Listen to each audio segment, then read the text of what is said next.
Bismillahirrahmanirrahim. Assalamualaikum warahmatullahi wabarakatuh. Kembali lagi di channel Guru Muda Project bersama saya Vicky Rivaldi Nugroho. Pada kesempatan kali ini kita akan belajar pendidikan agama Islam dengan materi Sholat Jumat. Pada pembahasan kali ini kita akan membahas sholat Jumat mulai dari definisi sampai halangan untuk sholat Jumat.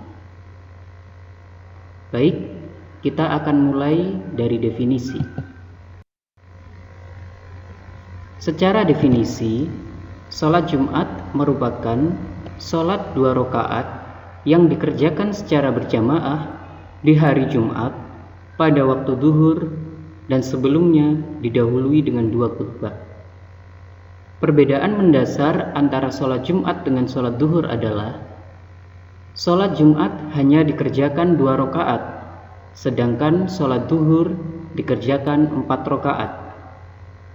Perbedaan yang kedua, sebelum kita melaksanakan sholat Jumat harus didahului dengan 2 khutbah, sedangkan saat pelaksanaan sholat zuhur tidak ada kewajiban untuk mengumandangkan khutbah.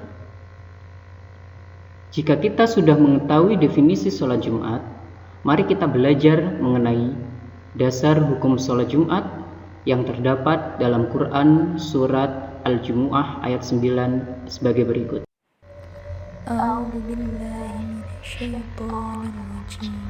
Bismillahirrahmanirrahim. Ya ayyuhalladzina amanu idza nudiya lis-salati min yaumil jumu'ati fas'au ila dzikrillahi wa dzarul bai' dzalikum khairul lakum in kuntum ta'lamun. Hai orang-orang yang beriman, apabila diseru untuk menunaikan sholat Jumat, maka bersegeralah kamu kepada mengingat Allah dan tinggalkan jual beli. Yang demikian itu lebih baik bagimu jika kamu mengetahui. Baik semuanya, dapat kita lihat dalam ayat ini, apabila diseru untuk menunaikan sholat Jumat, maka bersegeralah kamu kepada mengingat Allah dan tinggalkanlah jual beli.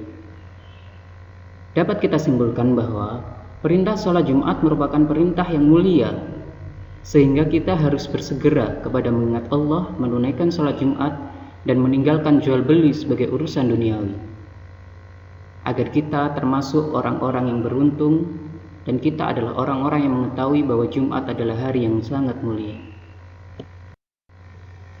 Kita lanjutkan kepada materi syarat wajib sholat Jumat. Syarat-syarat ini yang membuatmu wajib mengerjakan sholat Jumat. Yang pertama, Islam. Sholat Jumat disyaratkan kepada muslim atau orang yang beragama Islam. Yang kedua, balik. Disyaratkan kepada muslim yang sudah dewasa. Yang ketiga, berakal.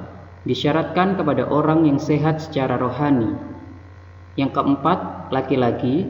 Disyaratkan kepada muslim laki-laki. Yang kelima, sehat. Disyaratkan kepada muslim yang sehat secara jasmani. Dan yang terakhir, menetap. Disyaratkan kepada orang yang menetap di suatu negeri atau wilayah. Jika kita memenuhi syarat-syarat ini, maka kita wajib melaksanakan sholat Jumat. Kita lanjutkan kepada pembahasan syarat sah sholat Jumat. Yang pertama, di tempat mukim.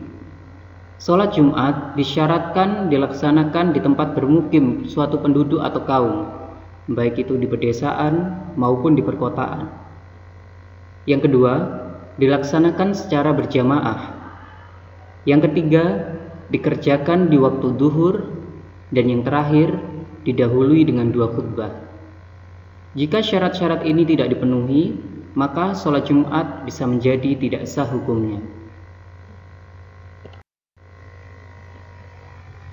Jika kita membahas tentang sholat Jumat, tentu erat kaitannya dengan khutbah yang disampaikan oleh khatib.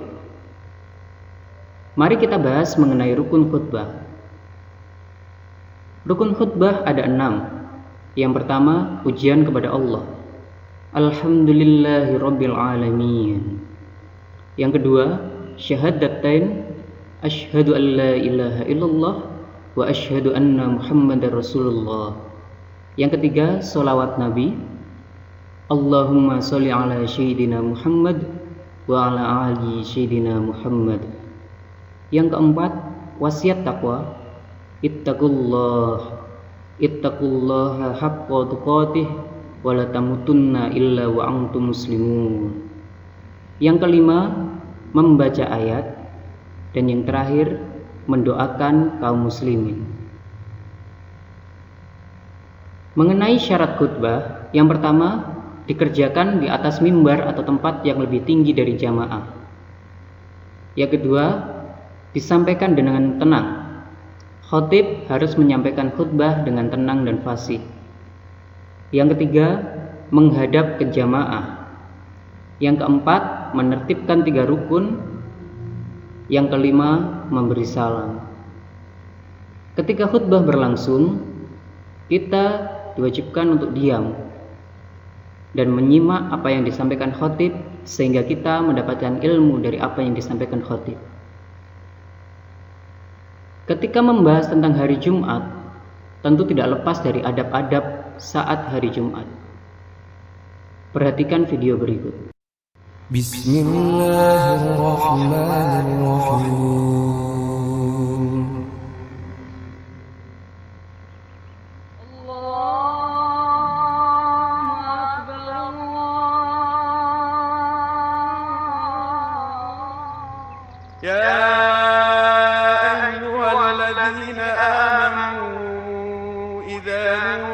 الصلاة من يوم الجمعة فاسعوا إلى ذكر الله وذروا البيع ذلكم خير لكم إن كنتم تعلمون. Wahai orang-orang yang beriman, apabila kalian telah diseru untuk melaksanakan sholat pada hari Jumat, maka bersegeralah kamu mengingat Allah dan tinggalkanlah jual beli. Yang demikian itu lebih baik bagi kalian jika kalian mengetahui. Hari Jumat, hari ini, Allah menjadikan hari Jumat untuk kaum muslimin. Hari Jumat adalah hari terbaik di mana matahari terbit. Di hari Jumat, Nabi Adam diciptakan, dan di hari tersebut beliau dimasukkan ke surga, dan di hari tersebut Nabi Adam dikeluarkan dari surga. Dan hari Jumat adalah hari yang Allah khususkan untuk umat Islam. Oleh karena itu, Allah memberikan hari tersebut untuk umat ini. Dan pada hari Jumat terdapat satu waktu. Tidaklah seorang muslim mendapati waktu tersebut dengan berdoa, memohon kebaikan kepada Allah, kecuali Allah akan mengabulkan permohonannya. Dan adab-adab di hari ini hendaknya kaum muslimin memberi perhatian penuh padanya. Di antaranya, mandi untuk salat Jumat, sebagaimana sabda Rasulullah sallallahu alaihi wasallam, Ghuslul Jumu'ati wajibun ala kulli muhtalim. Mandi untuk salat Jumat adalah wajib bagi setiap orang yang sudah mimpi atau sudah balik. Kedua, memakai minyak wangi, bersiwak dan meminyaki rambut. Ketiga, mengenakan baju terbaik dan yang paling bagus. Keempat, datang lebih awal saat salat Jumat. Kelima, meninggalkan perbuatan yang bisa mengganggu orang-orang yang sholat, seperti melangkahi atau memisahkan jamaah di dalam barisan. Keenam, membaca surat Al-Kahfi. Ketujuh, berdoa di waktu-waktu yang ijabah. Dan kata-kata yang paling mendominasi secara waktu, di antaranya, waktu-waktu terakhir sebelum terbenamnya matahari di hari Jumat, dan di antara awal khutbah Jumat sampai akhir Jumat. Kedelapan, memperbanyak sholawat kepada Nabi Sallallahu Alaihi Wasallam di hari Jumat dan di malam Jumat. Rasulullah Sallallahu Alaihi Wasallam bersabda, أكثروا الصلاة علي يوم الجمعة وليلة الجمعة فمن صلى علي صلاة صلى الله عليه 10. Perbanyaklah sholawat kepadaku di hari Jumat dan di malam Jumat. Barang siapa yang bersalawat kepadaku sekali, maka Allah akan bersalawat atasnya 10 kali.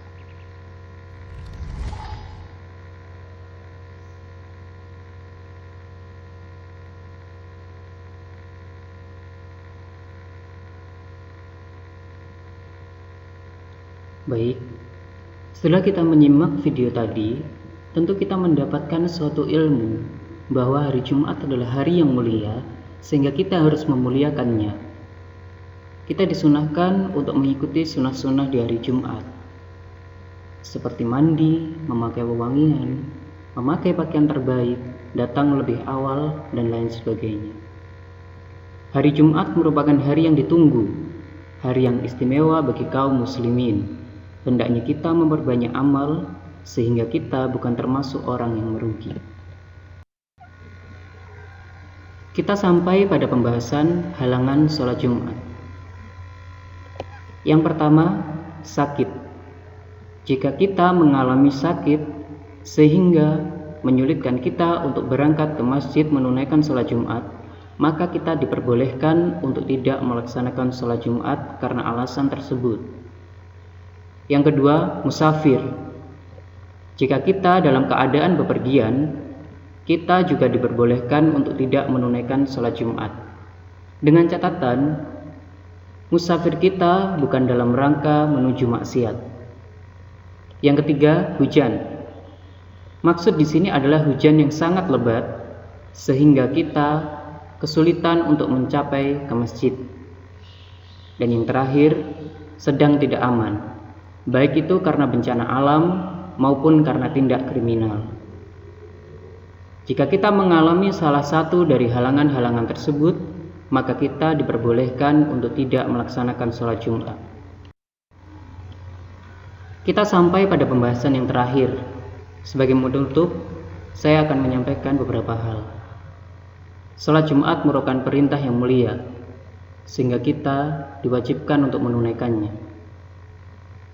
Jika dunia masih menjadi prioritas, bagaimana kita bisa mencapai akhirat beribadah dengan ikhlas? Ini kesimpulan dari Quran Surat Al-Jumu'ah ayat 9. Perintah menunaikan sholat Jumat. Ketika sudah tiba waktunya sholat Jumat, segala urusan duniawi harus kita tinggalkan. Kita fokuskan untuk beribadah kepada Allah Subhanahu wa Ta'ala. Hari Jumat adalah hari yang mulia. Isi hari Jumat dengan kegiatan yang bermanfaat, amalkan sunnah-sunnahnya, laksanakan wajibnya. Semoga kita selalu mendapat rahmat dari Allah Subhanahu wa Ta'ala. Sekian pembahasan pada kali ini. Jika ada salah kata perbuatan, saya mohon maaf. Wallahul muwafiq ila aqwamit thoriq. Wassalamualaikum warahmatullahi wabarakatuh.